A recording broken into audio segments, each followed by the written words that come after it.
सिंधी संगत पारां 25 अक्टूबर ते असांजे प्रोग्राम सिंधी सुरहाण में तव्हीं ॾिसंदा टेलीफिल्म अमानत। हीअ कहाणी आहे रिश्तनि नातनि खे निभाइण जी, विछड़लनि खे मिलण जी, मिलाइण जी। छा ज़िंदगीअ में वादा कबा आहिनि ऐं छा उहे निभाइबा बि आहिनि, वचन पूरा कबा आहिनि? हिन ज़माने में अहिड़ो सभु कुझु अञा बि थिए पियो छा? हिन जी कहाणी लिखी गोपाल पंजवाणी। ही अॻु में नाटक बि थियो आहे करोड़पति नौकर जे टाइटल सां। असां हीअ कहाणी तव्हां लाइ ठाही आहे, त ज़रूरु ॾिसजो असांजे प्रोग्राम सिंधी सुरहाण में 25 अक्टूबर ते राति जो 9 बजे फेसबुक लाइव प्रीमियर शो में। असीं हर दफ़े तव्हां लाइ का न का नई शइ आणींदा ई आहियूं ऐं तव्हांखे उहा वणंदी आहे। हिन फिल्म जी डायरेक्शन कई आहे राजेश बचानी, त ॾिसण न विसारींदा। सूमर राति जो 9 बजे 25 अक्टूबर ते। ऐं हाणे ॾिसो हिन फिल्म जो ट्रेलर। जय झूलेलाल। मुंहिंजो हिकु तमामु झूनो दोस्त आहे। घणा साल अॻु हुन मूं मथां काफ़ी महिरबानियूं कयूं हुयूं। बुरे वक़्त जे करे हुनजो हिकु ॿारु खरी पियो आहे।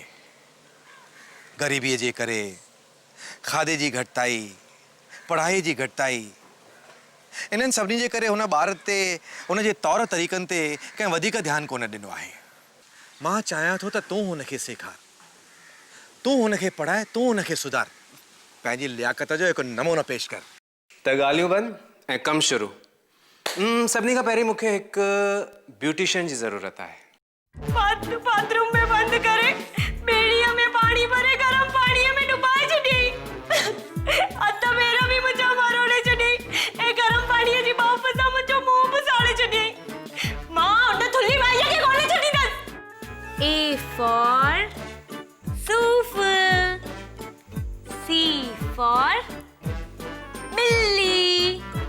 पर बिल्ली त बी सां हुअण घुरिजे न? अरे ही त 1050 आहिनि। ज़रूर मालिक भी सिंधी हूंदो। रुमाल जा पैसा कटे बाक़ी पैसा मोकिलिया अथई। डैड हिन में चवणो छा आहे? मां यूएस रिटर्न आहियां, मां डॉक्टर, ऐं हूअ हिकु अणपढ़ियल स्टूपिड छोकिरी आहे। ॾिस डैड, मां तव्हांजे चए ते हुन ते महिनत कई, हुनखे सुधारण जी कोशिश कई, पर हिन जो इहो मतिलबु कान्हे त मां तव्हांजे चवे ते हुन सां शादी कंदुसि।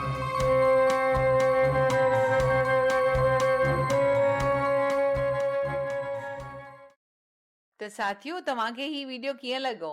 वणियो न? त यकदम सब्सक्राइब कयो असांजो YouTube चैनल। पाण बि ॾिसो, ॿियनि खे बि ॿुधायो।